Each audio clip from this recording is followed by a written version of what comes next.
শেখ হাসিনা ছাড়া আওয়ামী লীগ কি আবার ক্ষমতায় ফিরবে? জানুন কি ঘটছে। বাংলাদেশের রাজনীতিতে এক বিস্ফোরক পরিবর্তন ঘটছে, আর তার মধ্যে সবচেয়ে বড় প্রশ্ন, আওয়ামী লীগ কি আবার সেরা হয়ে ফিরবে? গত বছর ৫ আগস্ট ছাত্র জনতার অভ্যুত্থানে শেখ হাসিনা কিভাবে পালিয়ে গিয়েছিলেন, আর তারপরেই শুরু হয় এক ভয়াবহ সংকটের ঢেউ।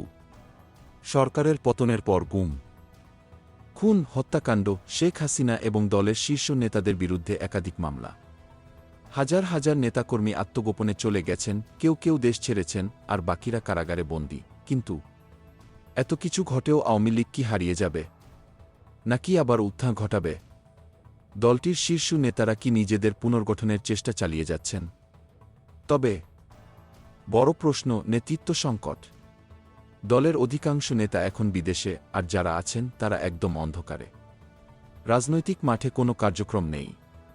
তবে দলের কিছু কাজ অনলাইনে চলছে। শেখ হাসিনার অডিও বার্তা মাঝে মাঝে শোনা গেলেও এখন একটাই প্রয়োজন, একজন শক্তিশালী মুখপাত্র। এমন একজনকে খোঁজা হচ্ছে যিনি বিতর্কের বাইরে থাকবেন এবং দলের সাথে সুসম্পর্ক বজায় রাখবেন।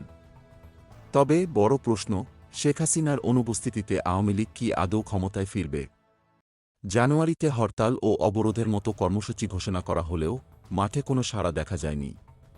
নেতাকর্মীরা শেখ হাসিনার বাইরে কাউকে নেতা হিসেবে মেনে নেবেন কি? এবার আওয়ামী লীগ কি নতুন নেতৃত্বের দিকে যাবে, না পুরনো নেতৃত্বকেই আঁকড়ে ধরবে? দলটির ভবিষ্যৎ কোন দিকে যাবে, সেটা এখন আগের চেয়ে আরও বেশি উত্তপ্ত হয়ে উঠছে।